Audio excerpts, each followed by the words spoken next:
Olá, meus queridos, tudo bem? Mais uma vez, com imenso prazer e satisfação, vamos apresentar o nosso podcast, é isso mesmo, o podcast da NetLingo Idiomas, que trabalha várias situações, como cultura, como situações da culinária e essa grande riqueza do nosso mundo, que é as diferenças entre as culturas e o quanto essa conexão é interessante e importante, principalmente aqui nos corredores da nossa escola, né, e no mercado, onde temos diferentes nacionalidades, diferentes pessoas com grandes histórias. E hoje vamos ter uma história incrível. Eu vou pronunciar aqui abrasileirado o nome dele, Ted. Mas o nome dele é Ted. Vamos lá. Tionino. Depois ele vai me corrigir se eu falei errado. Karina, por favor, nos apresente esse nosso ilustre convidado de hoje. Olá, pessoal, tudo bem? Vamos lá, então, conhecer o Teddy, né? Como já foi falado. Perfeito. Não vou arriscar o sobrenome. Não, nós vamos falar durante aqui a apresentação do Teddy. Primeiramente, explicando, né, que é um empreendedor, vai trazer aqui um conteúdo muito interessante para esse nosso podcast. Ele é de Benin, ok? Casado com a Amanda, que está aqui nos bastidores acompanhando a gente. Tem uma filha de 4 anos, mas eu vou pedir que você diga o nome, porque eu sei que significa esperança. Sim. Mas não consegui... Kidielela. Kidielela. Ai, que Isso, lindo, né? Kidielela. Kidielela, maravilhoso. É um nome em Kimbundo, Que mundo. que é uma língua de Angola. É uma das línguas de Angola. Que interessantíssimo Legal. isso, né? Então, Teddy, que tem a formação em Belas Artes, né? Mas tem Isso. também a pós-graduação em Design de Informação. Já Isso. com 12 anos aí na área do empreendedorismo, né? Achei muito interessante uma questão. 11 idiomas apenas, fala isso. Pouquíssimo, acho que tem que dar uma investida a mais nesse critério, né? E diz aqui pra gente também que, né, o sucesso vem com persistência. Já trazendo isso, também explicou pra gente que tem um sonho, né? Que é fazer um Ironman, então a gente vai falar um pouquinho disso também. Muito bem-vindo, então, Teddy. Obrigado. Né? Ficamos muito contentes com a sua participação aqui no nosso podcast. Muito obrigado, meu querido, pela participação. E vamos lá. Primeiro vamos começar um pouquinho, né, sobre o país, né? Se pronuncia Benin? Se pronuncia Benin em português, né? Mas em francês é Benin. Benin. Né, que é o nome atual do próprio país, né? Já teve vários nomes. Esse é o nome oficial que acabou sendo colocado para evitar conflitos étnicos. Né? Então, o nome original, na verdade, é Dahomey, né? Que é um nome em Fon. O Fon é uma das línguas faladas no Benin. No Benin temos cerca de 87 a 90 línguas faladas, né? E temos um repertório de praticamente 77 a 78 etnias no Benin. Então, cada etnia acaba tendo sua própria língua. Algumas etnias são etnias que migraram para lá.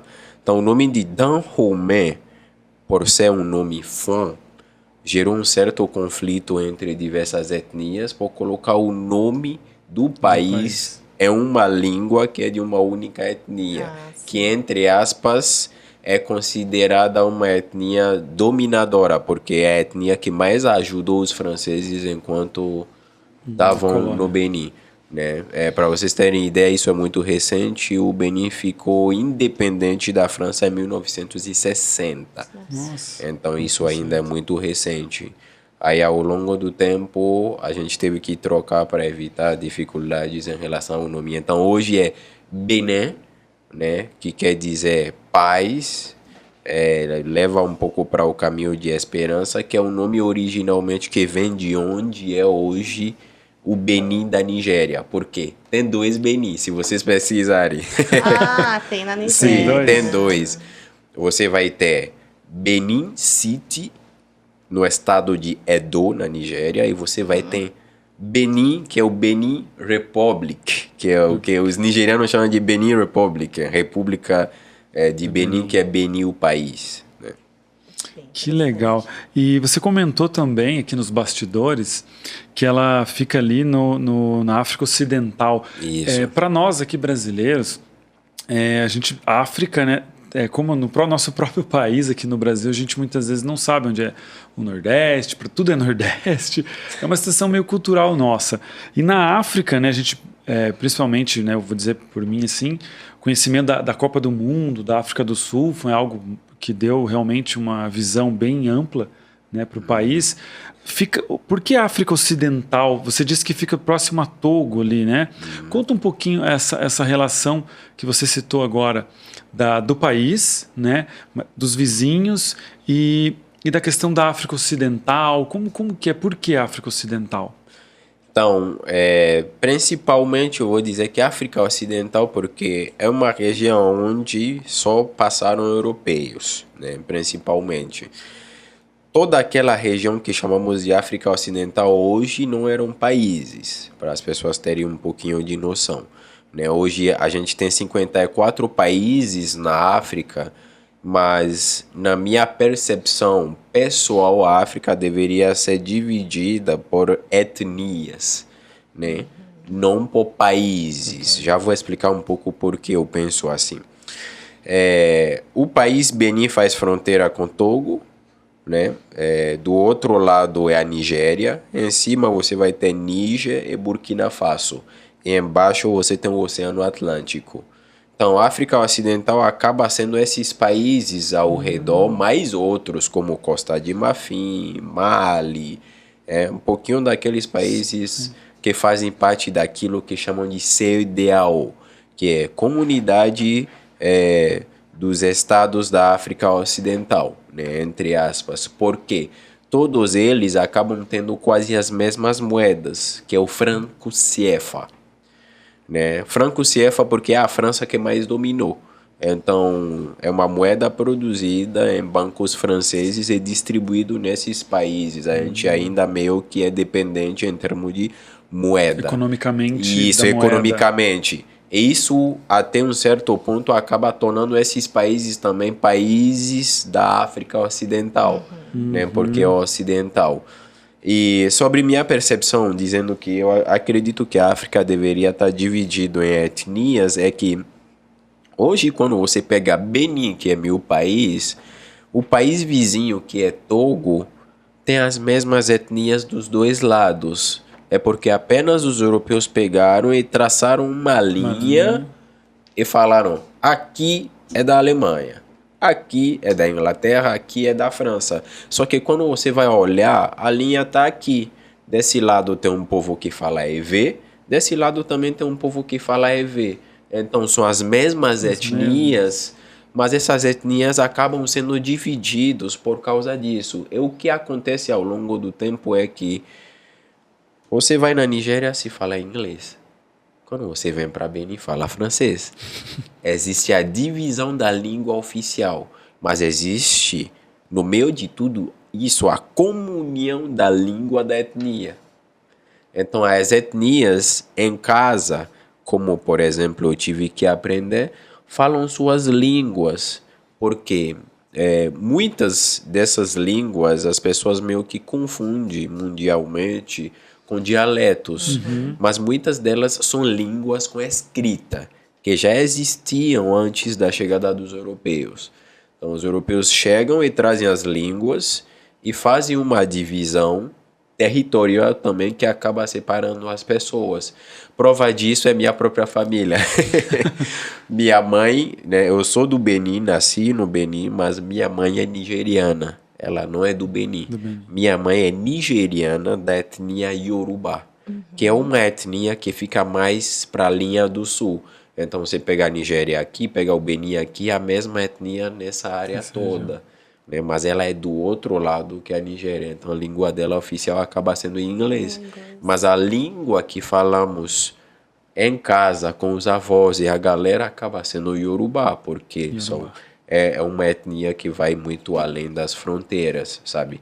Então é por isso que eu falo que a África deveria estar dividida em etnias, assim fica mais fácil. E evita também muitos conflitos que as pessoas acabam observando sem saber quais são as origens desses conflitos. Sim, Que a gente sim. Fica a dúvida, né? Por quê? Porque acontece dessa forma e tem uma explicação, e bem razoável, bem clara, né? Quanto a isso. E achei interessante também, Ted, essa questão do idioma e assim, para nossa relação, perguntar assim, realmente como brasileiro, a gente às vezes tem algumas visões estereotipadas de algumas situações, eu acho que é meio que normal, né? É O pessoal normal. de lá acha que o brasileiro aqui é só samba, enfim, caipirinha. Mas como que foi a parte assim? Porque o que vem para nós, claro, como eu disse, né, agora há pouco, da questão da Copa do Mundo, mostrou, pelo menos a África do Sul, uma situação muito tecnológica, muito avançada, né? Pelo menos foi o que trouxeram, né? Sim. Mas, assim, como que foi a tua infância? Como que foi essa situação lá, antes da gente chegar na parte do empreendedorismo? Porque o idioma, né, como você disse, começou já na infância com... não é um dialeto, né, um idioma, Sim. mas da etnia, e depois introduzindo o segundo idioma, ou no caso o idioma do governo, né? Tá. Que veio, no teu caso, foi o francês? Os dois, Os o dois. francês e o inglês. E o inglês. Sim. E como que foi essa questão ali até, sei lá, até aqui no Brasil a gente chama dos 18 anos, né? Que com 18 anos tem que servir o serviço militar, exército. o exército. E lá também é assim, como que foi até esse período? Porque depois desse período as coisas mudam, porque não tem mais o exército, então você acaba tendo que buscar uma situação, um posicionamento profissional, a idade chega, tem que trabalhar. Isso já vem lá desde cedo? Como que é? Porque é muito curioso para nós, eu não tenho essa percepção, porque a gente tem muito coisa americana, filme, o que aparece por aí, né? Explica para nós um pouquinho isso, eu acho que é bem legal. Minha história com idiomas, na verdade, já começa desde quando eu tô na barriga, na verdade.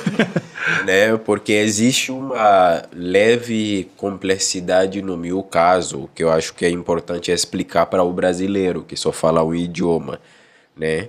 Minha mãe é originalmente de um idioma chamado Yorubá. O Yorubá já tem até aulas de Yorubá em vários lugares do mundo hoje, porque é o mais popular, né? Minha mãe originalmente é de língua Yorubá, e a língua oficial da Nigéria é inglês. Então as duas línguas que ela mais fala são inglês e Yorubá. E no Benin a língua mais falada é o Fon, né? F-O-N, para quem quiser pesquisar depois. Então o Fon acaba sendo a língua predominante da etnia, né, do meu pai, ou seja, dos meus avós, porque eu vou dizer, meu pai é francês, na verdade, porque o meu pai nasceu na França, cresceu na França, ele foi depois para o Benin. Então ele também meio que Tem essa tem essa complexidade com ele. Então meu pai fala francês e ele entende uma boa parte de Fon. Então os dois já devem criar um caminho para entendimento aí desde a base. Né? Então, minha história com o idioma começa já desde lá. E, nascendo, eu vivo na casa da minha avó, mãe da minha mãe. Então, eu acabo por primeiro idioma entrando no meu ouvido ali sendo o Yorubá, né? Então, Yorubá em inglês desde a base e depois entra o Fon. Porque o meu avô fala Fon. E meu avô é super tradicionalista. Ele é uma das pessoas que mais me ensinou sobre tradição. Porque eu não tive muito meu pai. Meu pai fica em idas e voltas, né? Algumas vezes ele vem, outros não. Entre França e Benin. Então eu passei muito mais tempo com meu avô, o pai do meu pai. Sim. Eu posso dizer que ele que literalmente me criou. Né?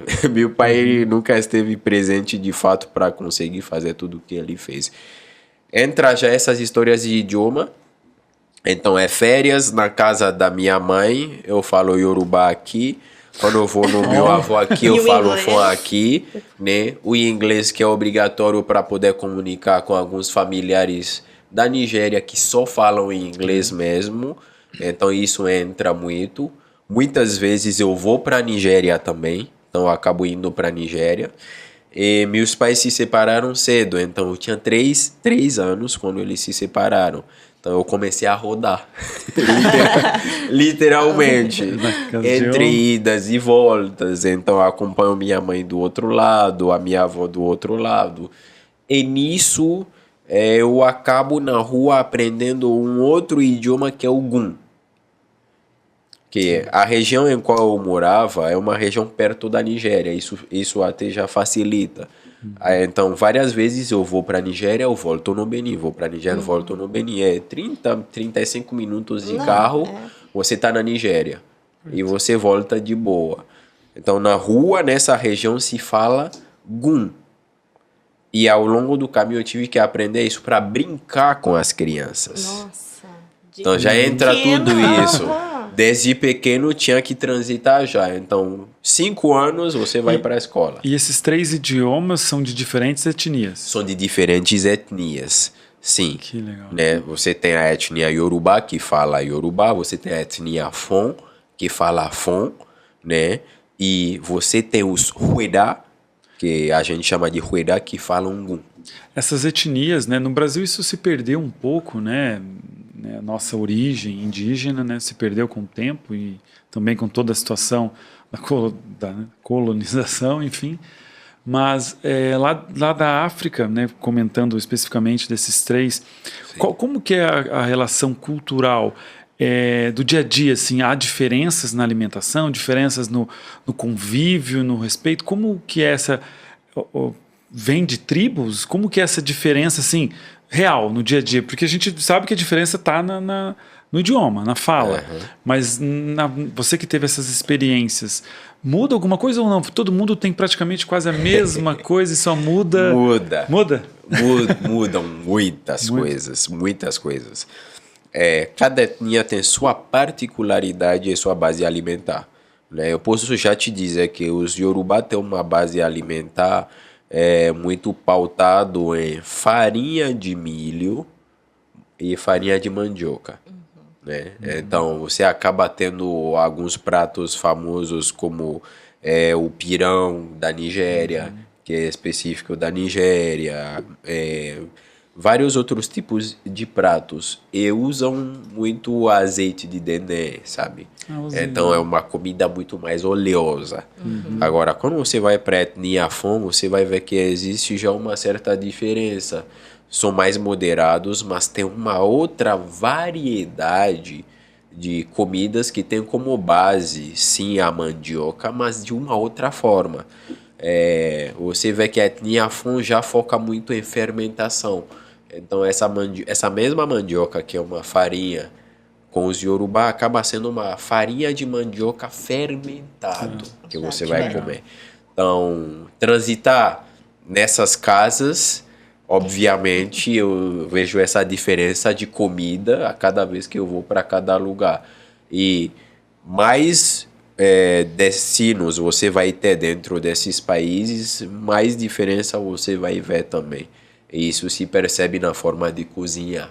Inclusive, quando você pega os Yorubás, não gostam muito da carne cozida, preferem fritar, e os Fon vão para uma linha de manter a carne cozida. Existem essas briguinhas assim, né? sabe? Que interessante. Que vem muito das gerações, É o cultural, né? cultural. Sim. Perfeito, Então eu vivi legal. muito isso. E também só, mais uma sobre essa questão antes de continuar.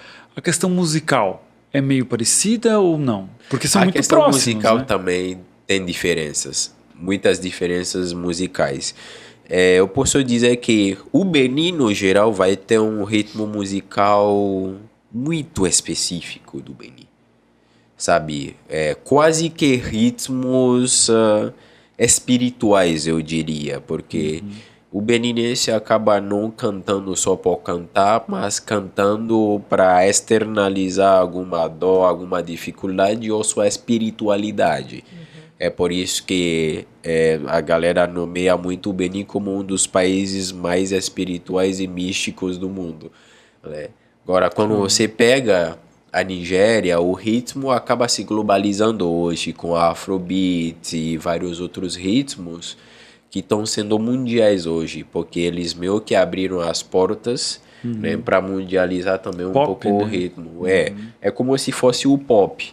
Mas a Nigéria acaba tendo essa particularidade. Agora, etnicamente, obviamente, você vai ter um ritmo étnico que é muito específico. ou um tipo de instrumento uma batida mais que cada etnia específica. curte. Eu já posso te dizer, por exemplo, que a maioria das etnias no sul do Benin focam muito na percussão.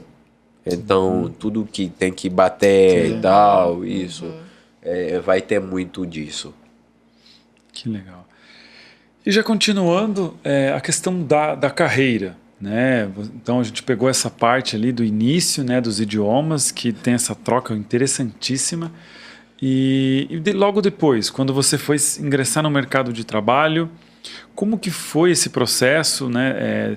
Tendo a possibilidade, provavelmente, de talvez ir para a França, ou ali mesmo na região. Depois, como que você escolheu, né, trabalhar no que você faz hoje, né? Como que foi essa caminhada? Minha caminhada no mundo profissional também começou bem cedo. Na verdade, o meu avô é um grande colecionador de obras de arte. Desde quadros até cadeira em cima de qual o general de Gaulle sentou, Que legal. um cachimbo de Napoleão Bonaparte, Olha que tudo. várias coisas. E na minha família não tem artistas, né? Então, eu acabo sendo um dos primeiros artistas da família. Então, o olhar estava muito em cima de mim. Desde cedo já me colocaram na escola de arte. Então, eu estudei uma boa parte da minha vida, na verdade, em escola de arte. Então, desde meus 3 anos de idade, pequeno ali, eu já fazia arte. Por isso que hoje eu desenho, pinto, faço escultura também. E às vezes sou o marceneiro da casa fazendo umas coisinhas para minha filha. Então, o meu avô me coloca cedo na escola de arte. E eu começo a entender de arte, história da arte, movimentos artísticos, entendendo desde barroco até gótico e Mondrian e vários tipos de artistas. E nisso, obviamente, eu acabo indo também para a França em vários momentos para poder me aprofundar também em arte. Então, eu sempre fiz belas artes. Saí do caminho, ou seja, eu mudei um pouquinho do caminho da arte quando eu chego na fase da universidade. E me perguntam o que eu faria. Eu falei, olha, eu vou mudar um pouco o caminho para ir para outras coisas que não sejam apenas arte. Porque para mim a lógica foi simples. A forma tem que seguir a função. A arte é uma forma que não segue uma função, ela se expressa, mas ela não tem uma funcionalidade necessariamente. E eu estava buscando uma funcionalidade na arte, então é por isso que eu acabo indo fazer design. Porque em design a forma segue a função e tudo isso que acaba se juntando. O meu avô, obviamente, ficou um pouco chateado, porque o sonho dele era eu ter uma galeria de arte e colecionar as obras dele. Ele viu o sonho dele um pouco destruído, mas ele ficou feliz de saber que no design eu precisava ainda praticar a minha capacidade de desenhar e criar.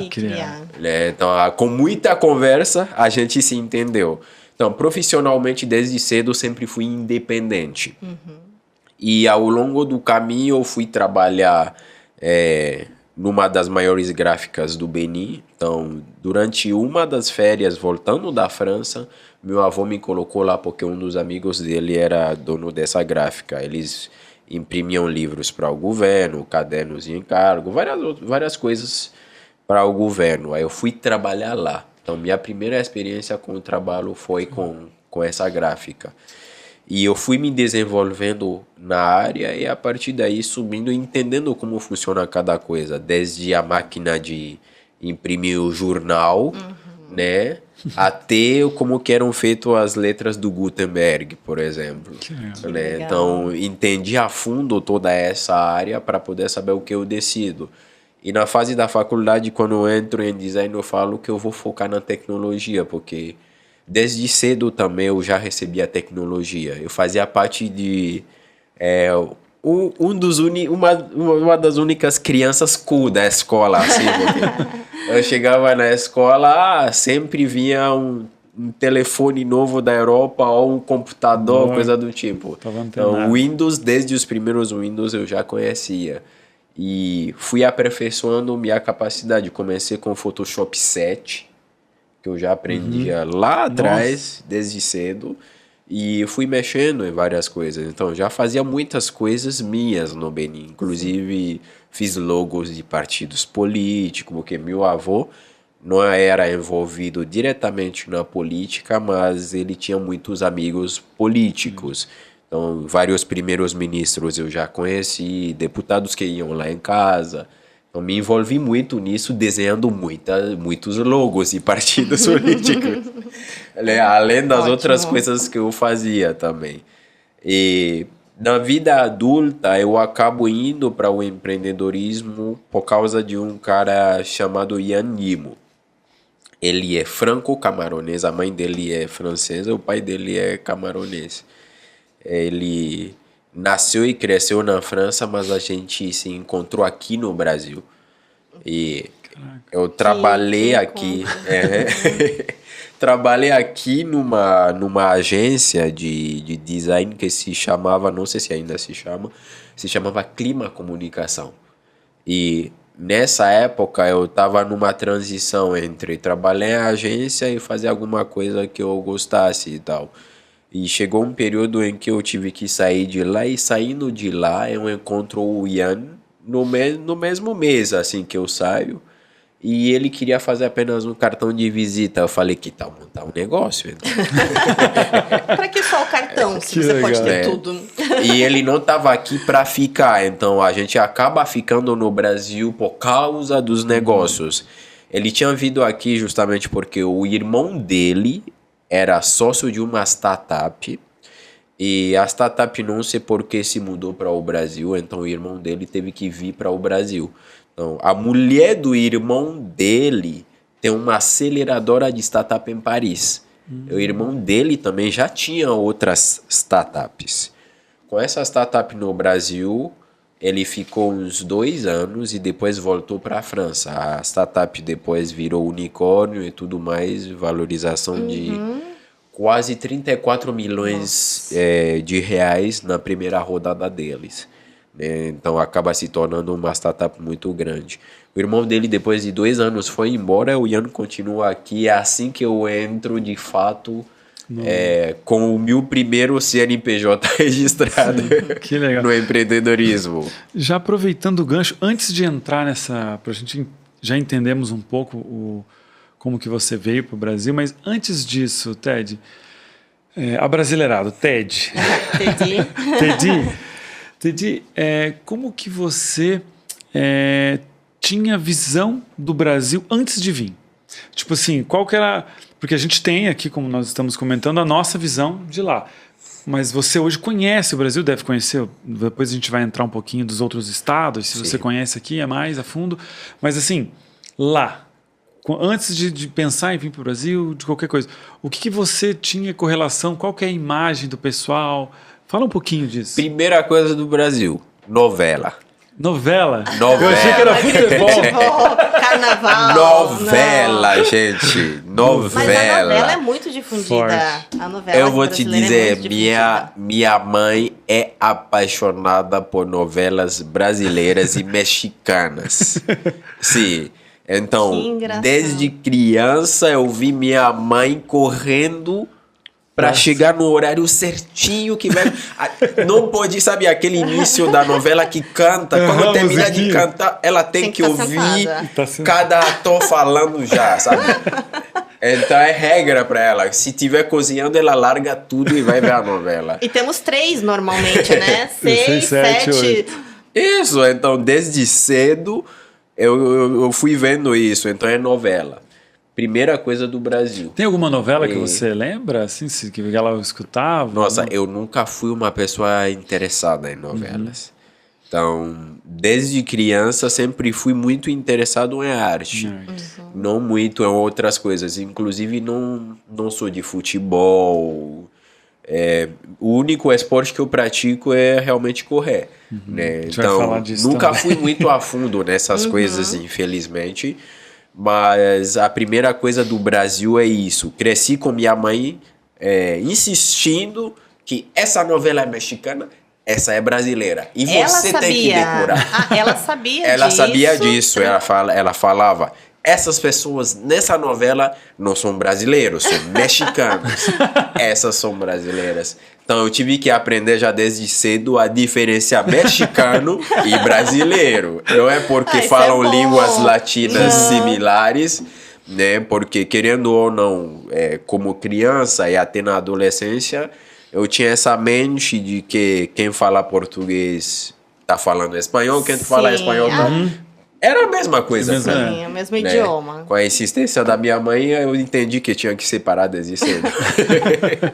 E tem essa relação, a tua vinda para o Brasil? Assim, começou com isso? Não. Teu interesse no Brasil? Não, minha vinda para o Brasil, na verdade, é uma fuga, é um acaso. O que eu quero dizer com isso? A maioria da minha família vive na Europa.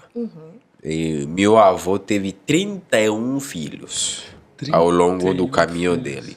Né? 31 filhos, 6 mulheres. Só morreu uma. Os 30 ainda estão vivos. Só uma faleceu, infelizmente. São seus tios, né?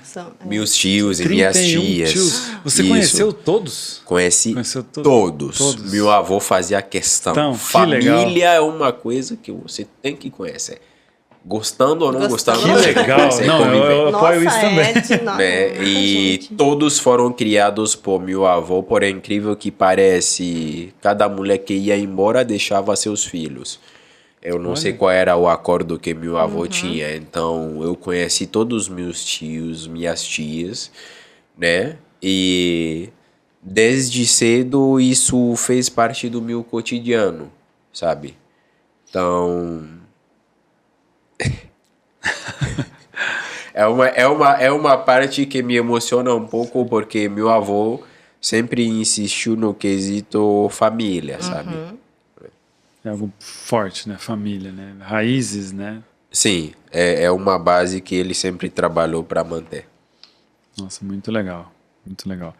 E a questão do futebol, né? Você comentou, né? Do futebol, mas assim, o povo, assim, pelo que a gente tem aqui, eles também gostam muito de futebol. Né? Todo lugar. Meu Deus. Desde meu tio, irmão da minha mãe, vive de aposta. Sério? Nos jogos. Ele é profissional. Aposta. Se ele vive de aposta. Ele tem todos os canais. A gente tem um box de canais assim que a gente comprava lá. Ele sempre tinha o melhor plano do box. Para garantir. Para você ter ideia, o salário mínimo no Benin, né, quando eu era adolescente, lá aos 15, 16 anos, era 35 mil francs CFA. 35 mil francs CFA dava na época uns 200 e pouco reais. E ele comprava um plano de 45 mil francs CFA. Então, 15 mil mais caro do que o salário mínimo. Ele podia pagar. Só para ele garantir o jogo de futebol dele. Apaixonadíssimo ele. Que legal. Até hoje. Eu fui no Benin ano passado e ele continua igual.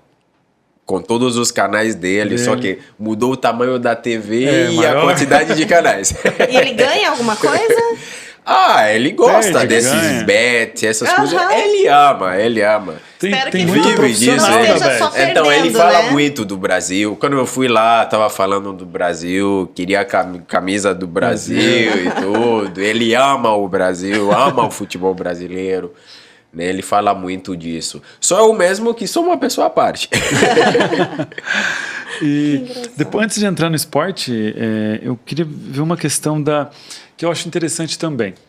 A gente falou recentemente, né, com a Regiane, que tem nacionalidade da Polônia, e lá a gente sabe que tem um enfrentamento de guerras já de gerações.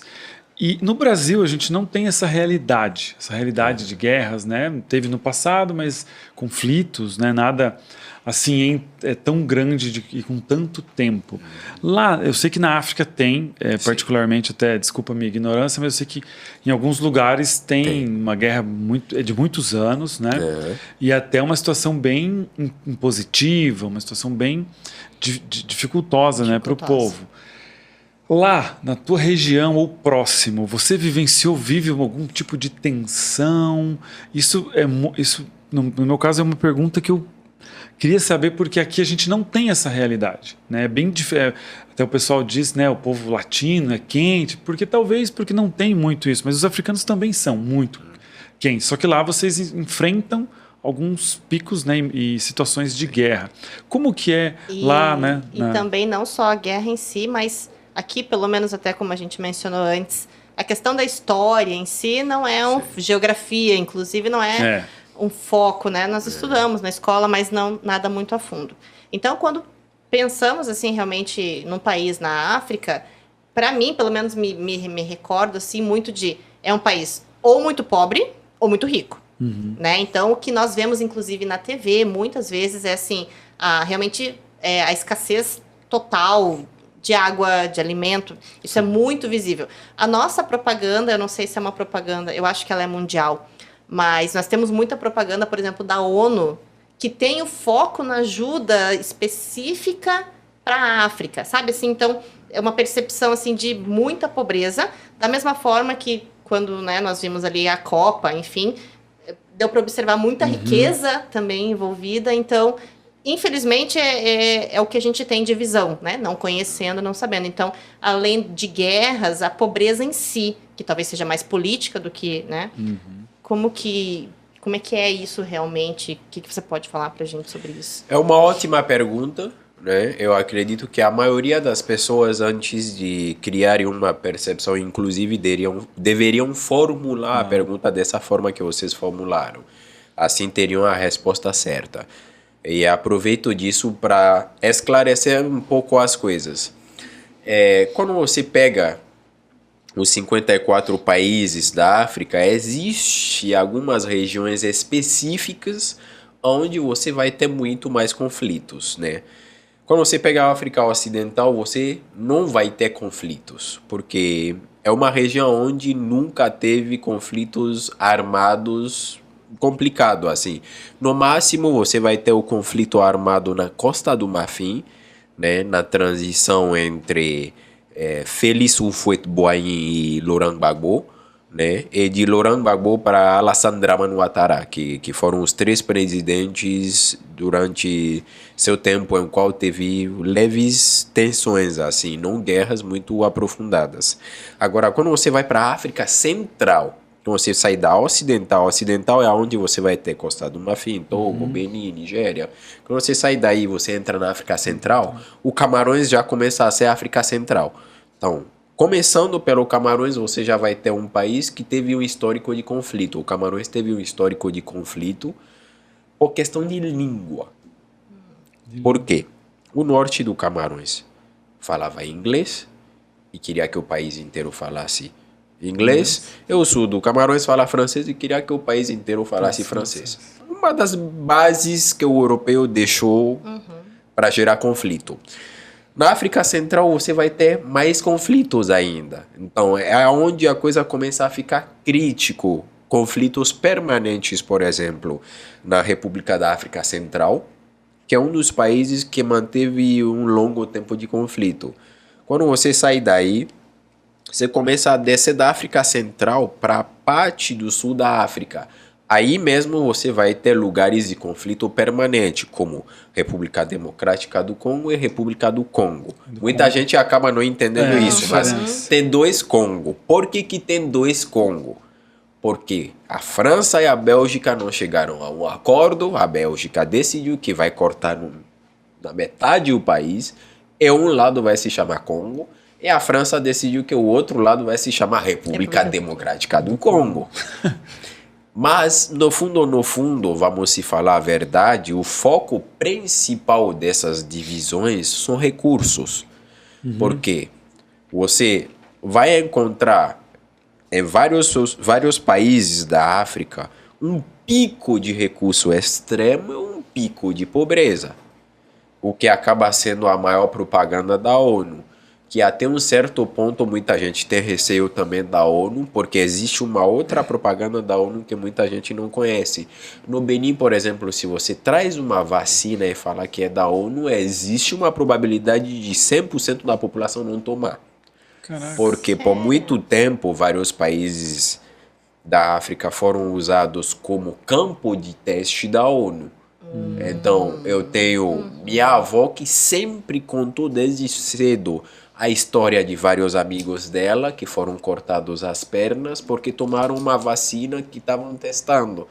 E quem Puxa que tem vida. seu logo estampado ali é Unicef, é ONU. Então, acaba sendo meio que uma complexidade essa relação com vários países. Claro, quando você pega esses países que estão mais tranquilos, são países que você vai ter um pico de riqueza, vai ter muita tecnologia, vai ter muitas coisas que vocês não imaginam. Né? Os países que têm conflito, você vai ter muito conflito. Sim. Acaba tendo isso. Então, o maior centro de problema hoje, na África no geral, acaba sendo a região central da África, descendo para o sul da África. Os outros lugares são lugares completamente tranquilos. Inclusive, eu acho que tem um brasileiro, que é o brasileiro de 196 sonhos, se eu não me engano, o nome dele. Acho que é 196 sonhos. Procuram ele no Instagram depois, que rodou esses países todos, inclusive os países que tinham conflitos. Que legal. E uma característica é que ele não conseguiu visto para ir nesses países. Eu ia perguntar se isso é ele de foi- livre acesso. Aí ele acabou dando um jeito de ir. Caraca, Brasileiro é história- bom, né? Brasileiro é bom em desenrolar. Conversa um pouquinho, né? É bom em desenrolar. Tem vários casos. Então ele tem um pouco de registro dessa situação toda que a gente fala. E Que se legal. você quiser ver pico de tecnologia é riqueza, você vai para a parte de cima da África e a parte do sul, né? Países como África do Sul, Angola, Namíbia.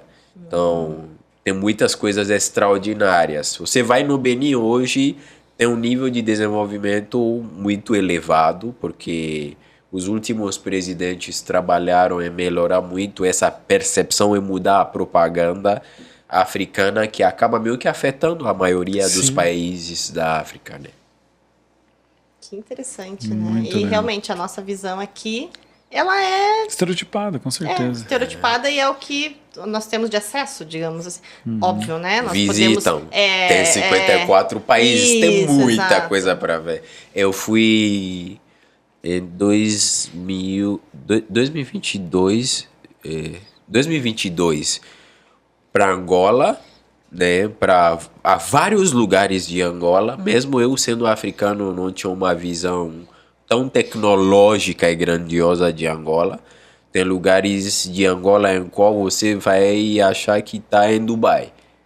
Claro, tem lugares ao mesmo tempo onde você vai estar numa África bem pobre, sabe? Acho que como o Brasil tem uma Tem, diferença de classe social muito grande. Né? Sim, sim, sim. Então existe muito isso. Tem muitos lugares para ir. Começando pelos países de língua portuguesa, porque tem vários países. Tem, né? Sim. Tem Angola, Cabo Verde, São Tomé e Príncipe, Guiné, a Guiné-Bissau. Né? Tem esses lugares que falam português. Aí já fica mais fácil. Sim.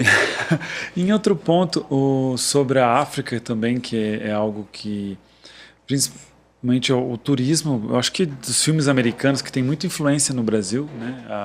A indústria americana, a questão... Você conhece a África do Sul? Chegou a ir? A África do Sul não fui ainda, mas eu vou. Eu E vou esses, logo. porque existem, por exemplo, aqui em Curitiba, né, eu fui no zoológico esses dias para levar meu filho e não tem mais a girafa. Aí eu perguntei para e a girafa que tinha, olha, ela acabou morrendo, ela viveu acho que 20 e poucos anos, fizeram uma estátua, né, dela, enfim. Só que eu falei, e agora, como é que faz? Ele falou, olha, o comércio de animais é proibido já faz alguns anos. Não é assim, vou lá na África, vou comprar. Antigamente tinha os meios, né? Hoje não é normal isso. Então as coisas vão evoluindo com o tempo. E alguns animais, né, essa característica africana dos safaris é algo que eu acho Dos que safaris. cativa muito a gente aqui para ir para lá, porque são animais que a gente só vê, como meu filho, nos desenhos, nas revistas, e ver ao vivo é diferente, solto, né, que tem aqueles safaris abertos. Você chegou a ter essa experiência lá, porque é que nem aqui, né, a pessoa fala, Renan, você já foi pro Beto Carreiro? Fica nem 100 quilômetros daqui. Eu nunca fui, tá do lado. Tá do lado. A gente viaja... Às vezes está próximo e E você não não necessariamente conhece, né? Nesse sentido, você, como que é essa... Porque eu sei que muitos europeus ou americanos falam, no Brasil só tem macaco, no Brasil só tem bicho, árvore. E muitos brasileiros têm essa percepção da África. Como eu disse, com a Copa mudou muito isso, essa percepção, né? Mas como que é essa relação lá? Então, essa relação é uma relação de poder financeiro também, porque quando você pega os lugares dos países onde tem maior concentração da população, você não vai poder ter acesso a safari. Safari é um luxo. Ver os animais também é um luxo que você vai acabar não tendo. Né? Eu tive a sorte desde cedo de viajar, porque o meu avô viaja muito. Viajei muito com ele, então conheci um pouco dessa realidade. Mas é uma realidade no Benin, por exemplo, que fica mais para o norte do país, porque no norte do país você já vai ter a reserva de Pendjari, que é onde a gente mais tem animais no Benin, né? Quando você começa a descer para o meio do país, do meio para o sul, você não encontra mais animais, os animais estão todos lá em cima, porque do meio para baixo você está indo no Oceano Atlântico. Então você acaba tendo uma espécie de savana com coisas comuns, javali, coisas do tipo. Agora animais mesmo, de você ter girafa, leão, vai lá em cima. Mas, que legal. E por mais engraçado que pareça, lá em cima é o mais perto do deserto que você vai chegar já, porque o Benin faz fronteira com Níger e Burkina Faso e você tem uma massa de deserto do Saara que já chega nesse nível ali, né? Agora, a experiência mais envolvente que eu posso dizer assim, que eu senti de safari é mais em Angola, quando eu fui para Angola. Então, um sócio em Angola e ele que me levou um pouco mais para isso. Conhecer os animais. Deve ser lindo. E tem lugares que são mais interessantes, por exemplo, para safari. Então, você não vai para um Benin, por exemplo, e dizer que você quer ter uma boa experiência de safari, porque acaba não sendo safari de fato. Interessante é a parte do centro da África para baixo, né? Namíbia, é Angola, é Zâmbia, Zimbábue, Tanzânia. Né? Aí, África do Sul, você já vai ter uma boa experiência, porque a concentração de floresta da África Central para baixo é maior. Legal, né? Que legal, né? Bom. E falando da carreira, Ted, como que você chegou no Brasil, né, teve essa percepção, e o que você achou do nosso país? Assim, seja bem sincero, qual cidade você veio primeiro, qual motivo? Foi Curitiba mesmo? Conta um pouquinho dessa experiência com o nosso país, que é interessante, alguém de fora, né, que já tá brasileiro, né? Ele veio assistir as novelas e daí descobriu outras coisas, né? Eu ia contar isso e me perdi nas falas que eu acabei colocando aí. Mas o Brasil, na verdade, bom, inicialmente para mim foi uma fuga, como eu estava falando, né? Que a maioria da minha família vive na Europa, então viver na Europa para mim não era interessante, né? Ainda mais com meu pai ou mesmo com família, porque tem família em todo canto. E a gente meio que acaba sentindo, como eu sou o primeiro neto da família, eu acabo meio que sentindo uma pressão muito forte, um olhar muito em cima de mim, assim, eu sempre quis fugir disso. E um belo dia, eu estava trabalhando na gráfica que eu comentei no Benin, sempre fui trabalhar lá nas férias quando eu volto, ou da França, ou coisa do tipo. E uma amiga minha que fez belas artes comigo no ensino médio chegou e falou assim: nossa, existe esse intercâmbio entre universidades daqui e do Brasil. E as pessoas que passaram com melhores notas podem ir de graça, cara. Aí eu falei, como assim? De graça para o Brasil? Ela falou, sim.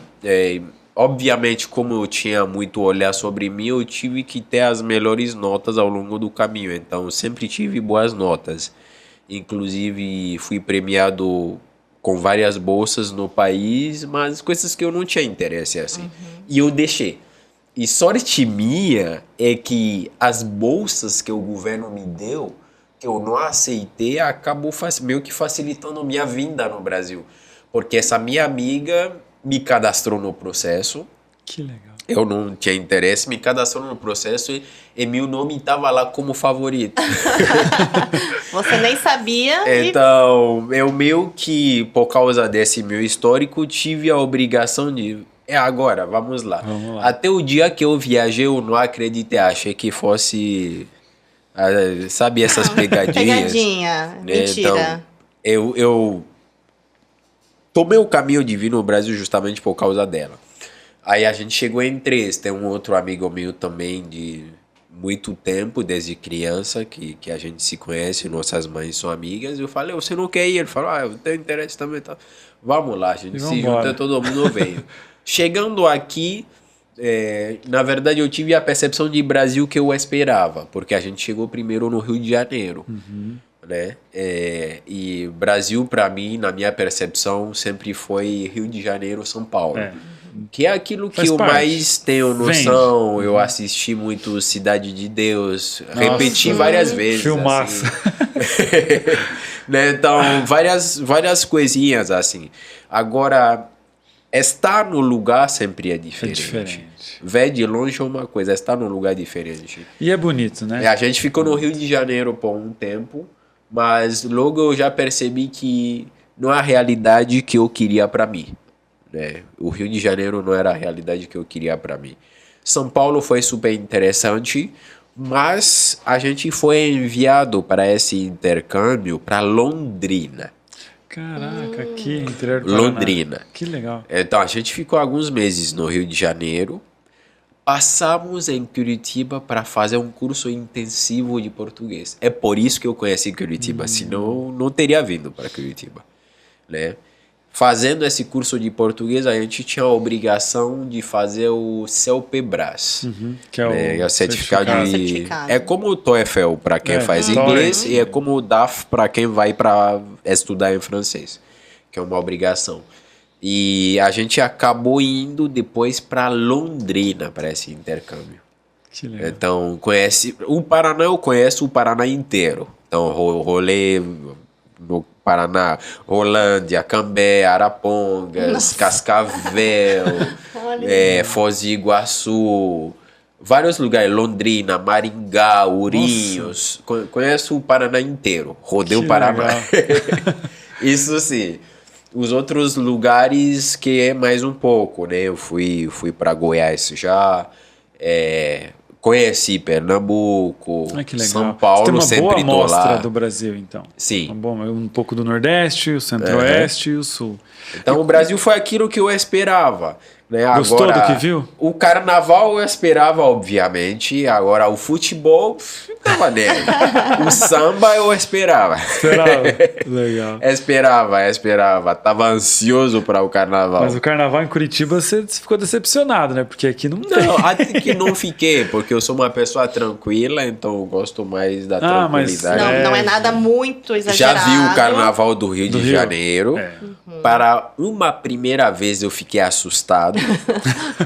Né? Porque eu nunca tinha visto nada nessa magnitude. Aquilo é gigantesco. Monstruoso. Qualquer europeu que vai vir aqui vai te falar a mesma coisa. Porque eu já tinha uma noção de Europa, já tinha uma noção de festivais, de várias coisas. Porque minhas primas são todas de festivais. Quando chega a temporada de festivais na Europa, elas rodam. E cheguei aqui e fiquei assustado com o carnaval do Rio de Janeiro. Gigantesco. É gigantesco. Gigantesco. Eu falei, nossa. Não tem nada acho que comparado, né? Não tem o Bahia, que eu vou usar mas para comparar. Brasil não, ainda, mas acho que talvez o próprio os carros em si, tudo que ele mostra, é muito brilho, grande, né? é muito grande, muito o espaço que ocupa. Não é como se fosse um festivalzinho ali na Europa ou qualquer lugar. É muita distância isso aí, sabe? Verdade, né? Uma escola com coisas grandes, mas são várias escolas. Sim. Então é muita coisa acontecendo, é um período todo, né? A noite toda é E todo mundo gigante. no susto, né?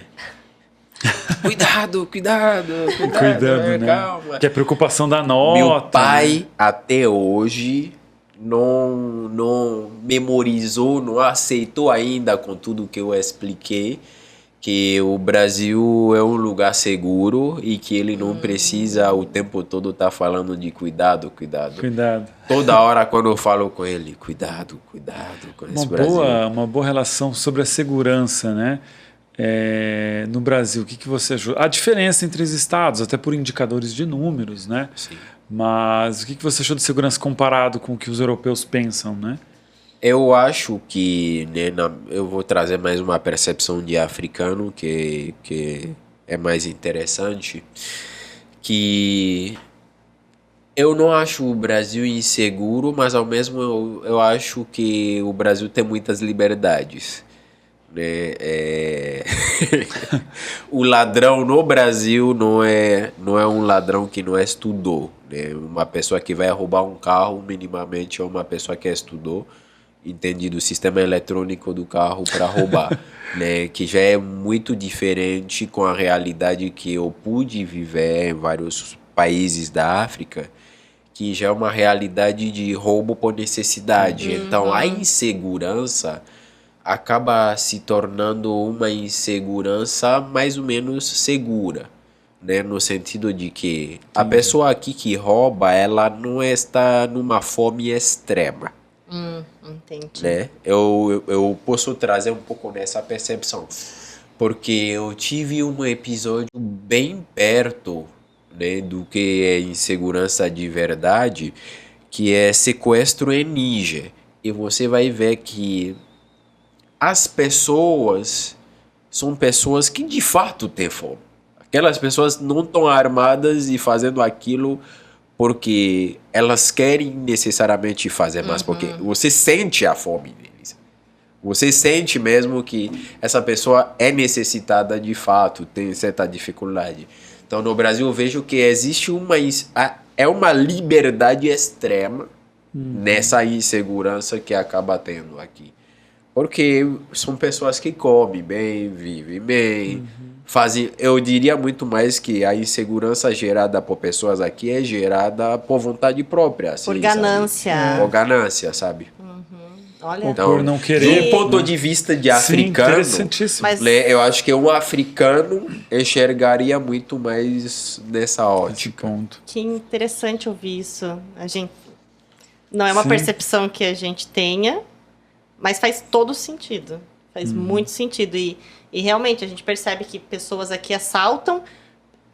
Tem muito mais relação com o dinheiro, mas não necessariamente o dinheiro porque está num estado. Porque tá Não. 5 dias sem Sim, comer. exato. Não é isso. Roubar. Às vezes, tem muita relação com Ostentação, drogas, com né? Tem droga, muita relação com drogas, mas porque Com luxo, com né? luxo, de repente a ganância, enfim, é uma. É a forma que isso é reprimido na África é muito mais extremo, porque, sim, isso infelizmente é um lado que ainda não conseguimos melhorar, né? Enxergar um pouco mais de humanidade nessas pessoas, porque eu gostaria de poder enxergar mais humanidade nas pessoas roubando na África, por exemplo, porque existe uma necessidade, mas obviamente se roubar o outro acabam sendo mortos imediatamente.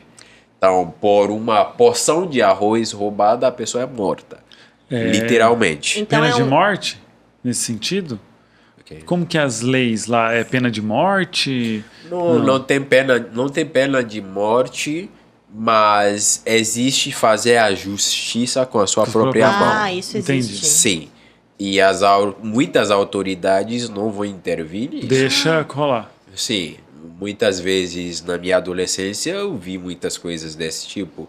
Hoje menos, já tem menos isso porque as coisas se desenvolveram muito, mas na minha adolescência já cheguei a ver muitas autoridades chegando, policial chegando e tudo mais e falar, olha, Tava roubando. não vamos se meter nisso. Deixa, cara. Faça a justiça do jeito que vocês querem.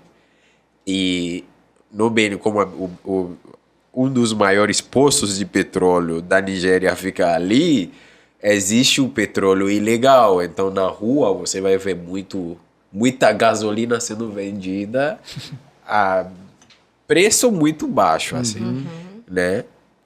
Porque a última vez que eu fui ouvir, gasolina tá 30 centavos o litro. Comparado ao Brasil, onde você só... 30 centavos. Né? Então, é muito fácil o cara pegar uma garrafa e acender a pessoa. Sim, muito fácil. Muito... Que é o que muita gente fazia. Meu Deus. Caraca. Então aí é o extremo com extremo, porque é Sim. o extremo da fome e a outra pessoa que vai matar pra Vai se justificar, defender no né? extremo. E aqui é justamente é o oposto. A ganância e pouca cobrança. Ou Sim. nenhuma. Ou nenhuma. Então aí que vem a insegurança, porque realmente É uma você vai percepção ser, bem legal. Nossa. Bem diferente. E também, já entrando nesse assunto que envolve cultura e esse dinamismo, e claro, obviamente, o que rege a sociedade, as leis, os governos, né? Não tem Sim. como fugir disso. Mas tem esse lado que eu acho muito interessante dos africanos, que é o lado espiritual, como você citou. Isso eu acho incrível, porque é uma coisa que ficou. Que no Brasil, isso foi praticamente extinto, né? Ou o que sobrou é muito pouco para difundir, né, a nossa cultura, ou os nossos, né, enfim, aquilo que tinha de espiritual, De próprio, né? Próprio, não tem. O que tem foi trazido, né? E como um país aí, como um dos maiores aí no cristianismo. Mas colocando esse ponto, as religiões, né? Colocando aqui a gente tem, né? As duas que são mais com a maioria da população e todas, né, são de Cristo. Tem as outras que têm alguma coisa da África, né? Que são minoria. Mas como que é lá isso? Eu tenho pouca essa A gente tem aqui na Bahia um pouco da influência, né? Da africana. influência. Hoje, quando você vai para a África, existe uma certa divisão em termos de maior concentração religiosa. O que eu quero dizer com isso? Quando você pega o norte da África, você vai ter muito mais islamismo. Obviamente, Algéria, Marrocos, Egito, né, Mauritânia. Quando você pega toda a parte de cima da África, você vai ter mais concentração, porque é mais perto do Oriente Médio, obviamente. Quando você desce para um país como o Benin, você vai ter um certo equilíbrio. Até um certo ponto, eu posso dizer que é 50% dominância do islamismo e 50% do cristianismo. E convive... Eu posso dizer que se eu pegar uma dominância global, agora o resto você vai ter as religiões tradicionais de cada etnia, eu posso dizer. Porém, no Benin existe o Vodou, que não é considerado uma religião no Benin. Então, quando você pega o brasileiro, ele enxerga que é uma religião que tem a ver com Vodou. Só que quando você vai no Benin, é cultura. Por que eu digo que é cultura? Quando você pega as etnias, cada etnia tem sua herança de Vodou no Benin. Então, você pega a minha família, na família do meu pai, o meu avô herdou dos orixás da família, mas o meu avô é católico, fervente, batizado, tá? Todo santo dia, 6 da manhã, ele estava na igreja, né? Você pega o lado da minha mãe, são muçulmanos, o tempo todo estão na mesquita, a gente faz tudo. Porém, nós temos as heranças em termos de orixá, de vodou e tudo mais do lado da minha mãe. Então, dentro de casa, nós temos aquilo que chamamos de herança cultural, que para nós não é uma religião, e nós temos as nossas religiões. Né? Então, eu fui criado, por exemplo, muito mais dentro do islamismo. Então, tenho uma tendência aí muito mais para o lado do Islã do que para o lado do cristianismo.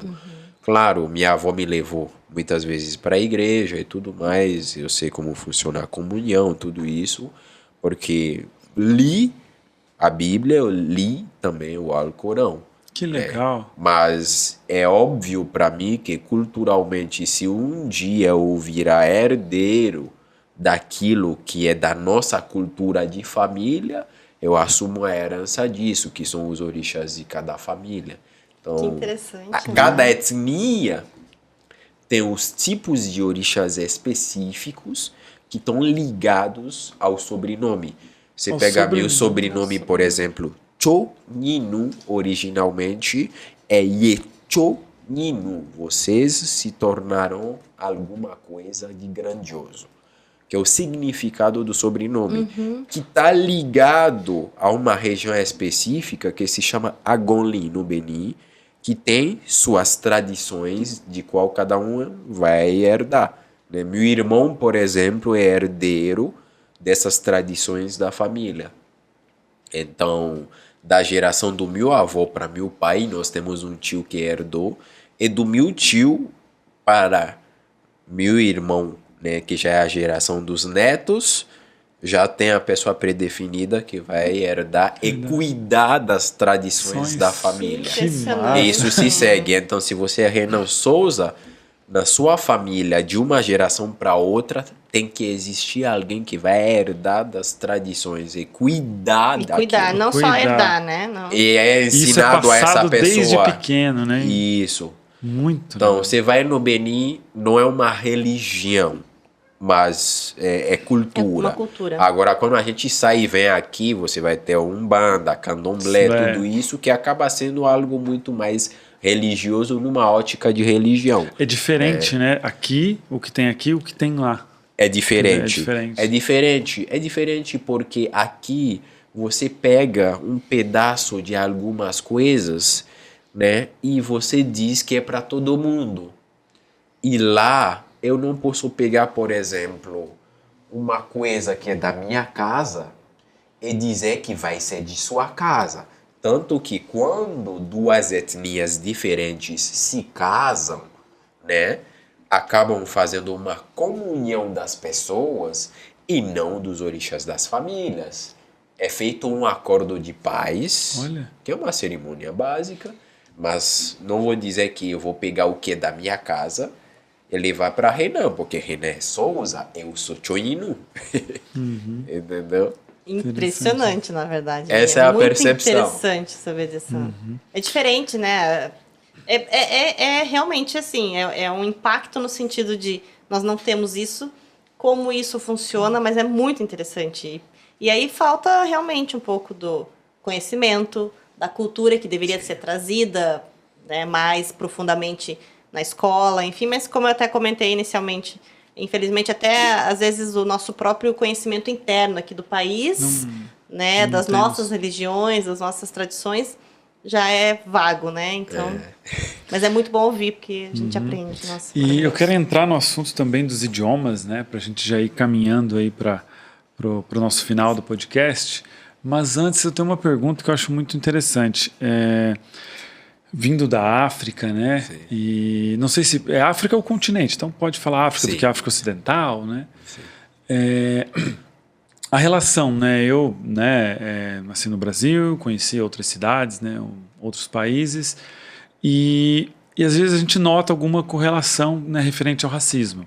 É um assunto delicado, mas ele vem cada ano, e não só no Brasil, mas nos Estados Unidos, eu acho que é uma ação meio que global, sobre alguns pontos. No Brasil, né, eu acompanho muito futebol, o próprio Vinícius Júnior sofrendo muito lá na Espanha. Então, é uma situação delicada, mas que acontece. E o Brasil, por ser um país com uma grande maioria, né, negra ou mestiça, queria, né, que você falasse um pouquinho dessa situação, não só fora do país, né, mas aqui no Brasil, se você sentiu isso, porque eu como brasileiro posso falar do meu país, né, por ir em outras cidades, também da minha infância, né, algumas situações que aconteceram, mas eu queria que você falasse um pouquinho dessa correlação, não só do tema que talvez você já sofreu, mas talvez sobre essa visão geral do mundo que vem acontecendo. E no Brasil, principalmente, se você teve alguma indisposição, qual que é essa relação? Que legal, é um assunto interessante. Eu tenho minha visão de racismo, que é bem diferente da visão de racismo do Brasil, obviamente. E eu tive meu pequeno incômodo também, que eu vou trazer aqui. Minha visão de racismo, ele é pautado em 2 pontos, né? O racismo consciente e o racismo inconsciente. Quando a gente vai para uma França da vida, para a Alemanha, para a Bélgica, vários lugares desses, o racismo não é inconsciente nem ignorante. Por quê? Você tem uma concentração de pessoas que sabem muito bem o histórico, né, dos tratados que os europeus fizeram na África. Você tem uma concentração grande de pessoas que estudam aquilo, entendem o histórico disso. Tem muitas gerações de africanos já, desde o tempo... tem aquele grupo que chamam de tirailleurs sénégalais, né? Porque na Primeira e na Segunda Guerra Mundial, a linha de frente dos exércitos franceses eram senegaleses. Então, desde o tempo dos tirailleurs sénégalais, né, que tiveram N gerações nascendo e crescendo na França, as pessoas já têm muita noção de muitas coisas. E você percebe que essas pessoas te citam datas, fatos, momentos, mas deliberadamente são racistas. Quando você chegar no Brasil, eu dou risada do racismo no Brasil. Aquilo que o brasileiro chama de racismo. Claro, eu entendo o contexto do Brasil e tudo mais, mas eu não vou poder estar na pele da pessoa que nasceu e cresceu aqui.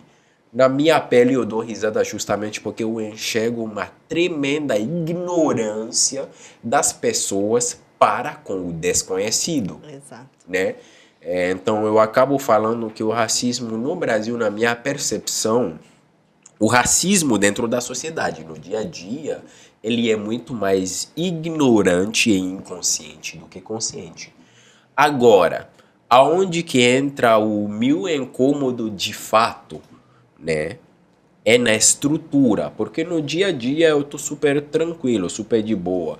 E eu até na conversa, na ignorância dessas pessoas, acabo esclarecendo muitas coisas para elas que faz elas mudarem a chave na cabeça delas.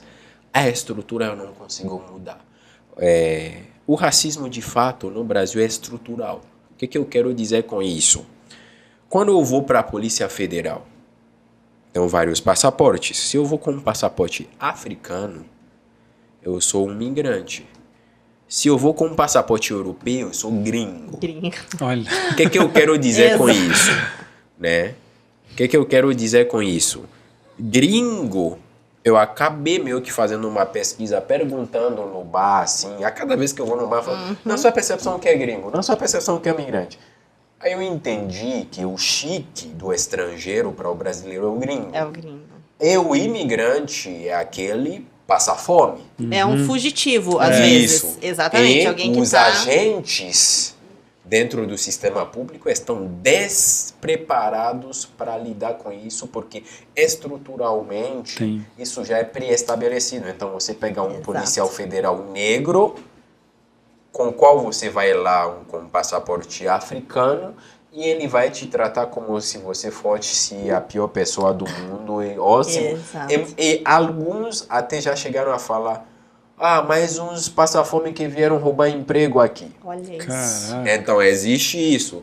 Agora, muda o jogo quando eu vou com outro passaporte. Eu sou a mesma pessoa, mas tratado de uma outra forma. Mas agora então, você é francês. Isso é o que eu tenho a dizer no Brasil gringo. sobre esse assunto. É extremamente estrutural. E é selecionado, na verdade, né? Selecionado. No dia a dia é apenas ignorância. Perfeito, Muito interessante. essa E fale um pouquinho, então, dos todos os idiomas, né, que você já veio para o Brasil. Como que foi a relação do português para a aprendizagem, né, do idioma e dos outros idiomas, como que você foi agregando também? O português, eu tive uma boa relação com o português. Só um pequeno engano que eu tive no meio do caminho que é importante saber. Muita gente acha que o português e o francês são similares, mas não. Se você fala só francês e quer vir aprender português e achar que é similar, você vai se dar muito mal. Eu acabei me dando bem justamente por falar já outros idiomas. Isso me facilitou muito entender que não é a mesma coisa. Um exemplo prático disso é que a maioria das coisas que são femininos em francês acabam se tornando masculino em português. Então,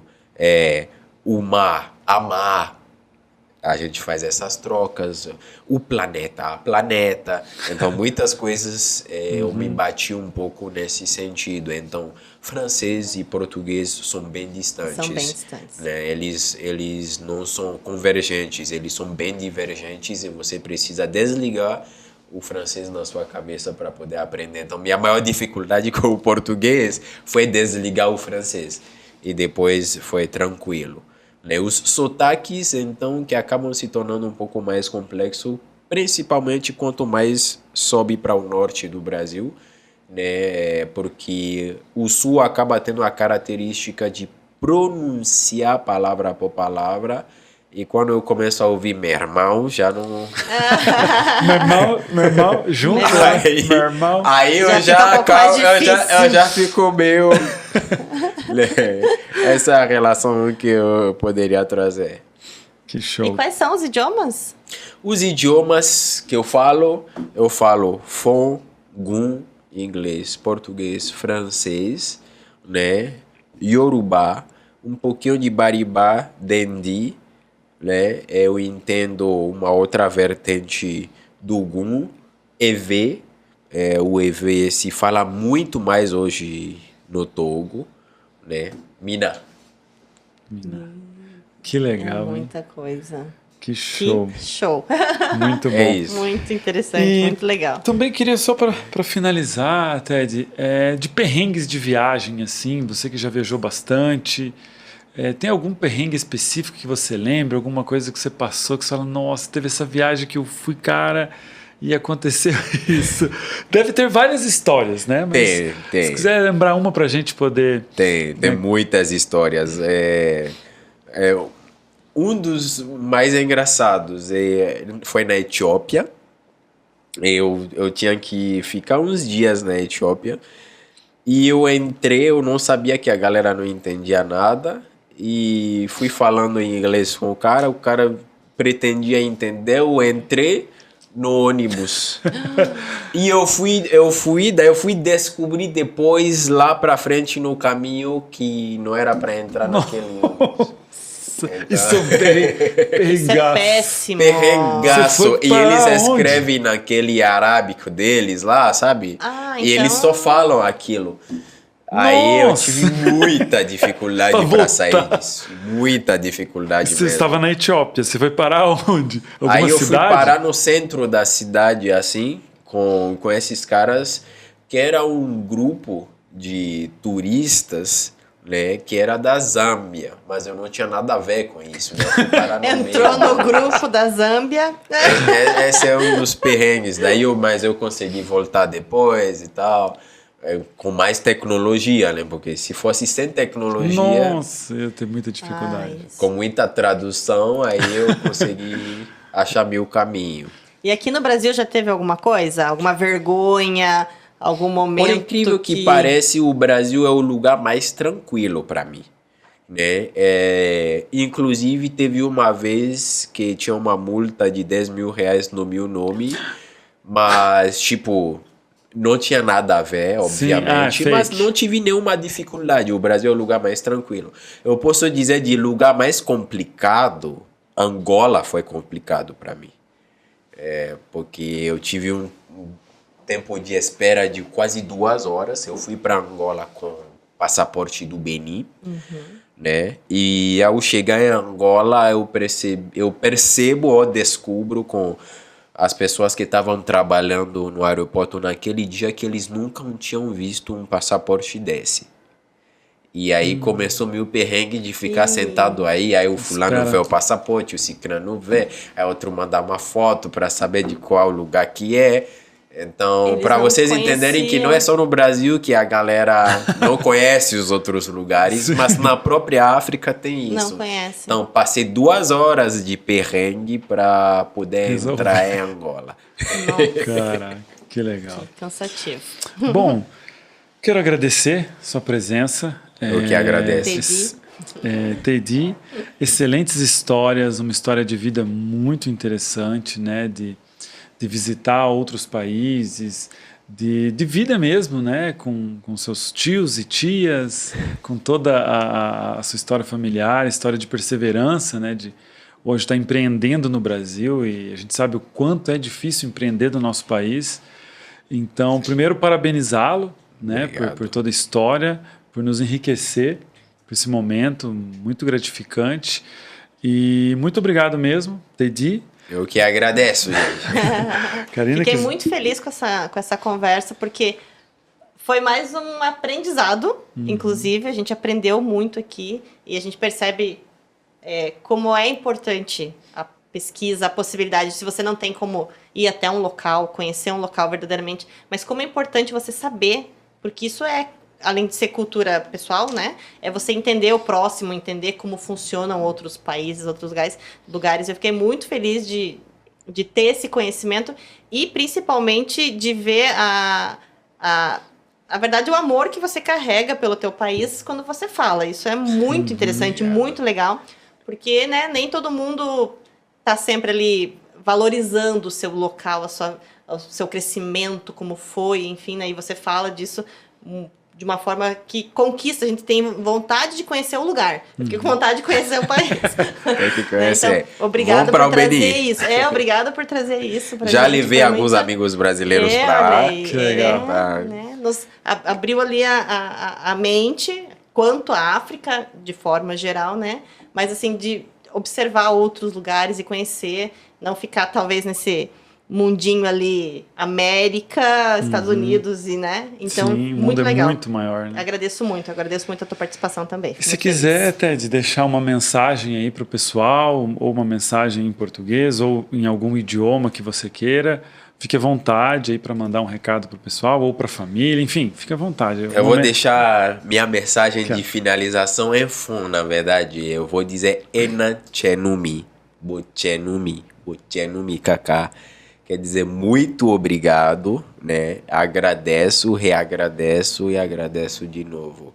O Brasil é maravilhoso, mas vocês podem ir conhecer também o Benin. Um grande abraço para todos. Perfeito, obrigada. Muito bom. Muito obrigado mais uma vez, Ted, de coração, entender a sua história, entender um pouco da África, acho que é enriquecedor para nós brasileiros, né? Agradecer a todos vocês que estão nos acompanhando, né, no nosso podcast da NetLingui, que sempre vai trazer convidados especiais, pessoas queridíssimas que vão apresentar a sua história, a sua cultura.